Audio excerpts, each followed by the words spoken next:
এই যে দেখো বন্ধুরা, গেটের সামনেটা কত সুন্দর।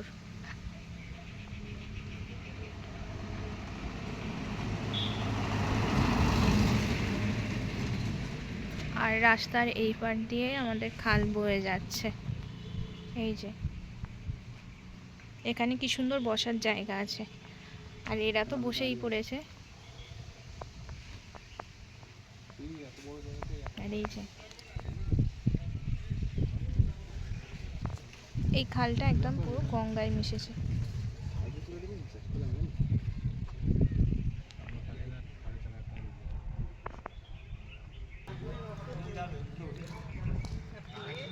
এই যে এটা আমাদের মঠের কালী মন্দির।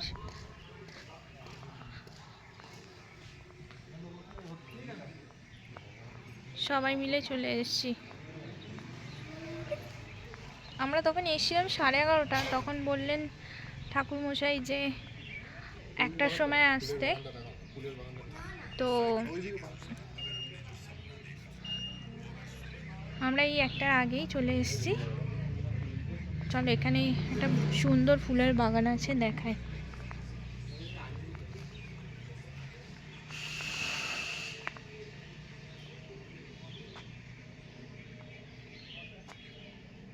বাহ, কত সুন্দর পালং শাক হয়েছে দেখো বন্ধুরা।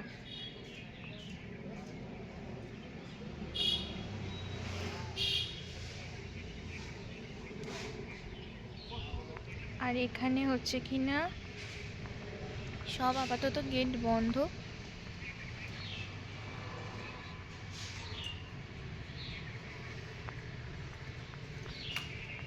এখানেও গেট বন্ধ। এটা মা কালীর, এখানে মা কালী থাকেন।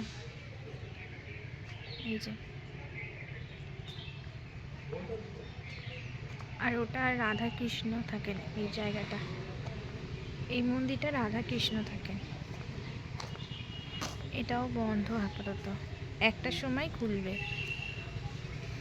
আর এইটা শিব দুর্গা, মেনলি একটা শিব ঠাকুরের পুজো হয় এই মন্দিরটায়। ঠাকুর মশাই বসে গেছেন, এবার পুজো স্টার্ট হবে। তো আমাকে বললেন সমস্ত কিছু আগিয়ে আগিয়ে দিতে, মানে ডালার যা কিছু নিয়ে এসেছি, তো আমি সব কিছু আগিয়ে দিলাম। দেন ঠাকুর মশাই সমস্ত কিছু গুছিয়ে নিয়ে এবার পুষ্পাঞ্জলির জন্য আমাদের বললেন যে অঞ্জলি দেবেন কিনা। তো ভাবলাম না, দিয়েই নি, যেহেতু সকাল থেকে কিছুই খাইনি। তো আমি আমার বর অঞ্জলি দিয়ে নেব এবার।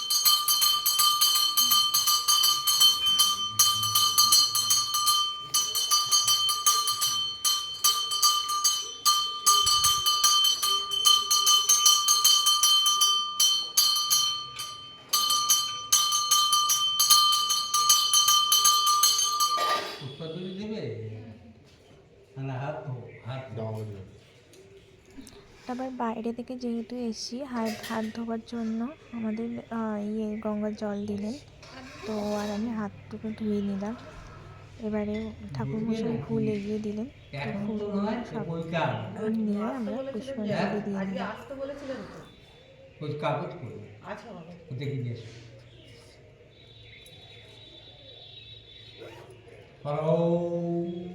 দুর্গা জয়ন্তী মঙ্গলা কালী ভদ্রা কালী কপালিনী দুর্গা শিবা সহর শাখা সমাধাত্রী নমস্তুতে নমো নমো বলা কালী কালী মহাকালী কালীকে পাপনাশিনী মোক্ষতে দেহি নারায়ণী নমস্তুতে নমো নমো।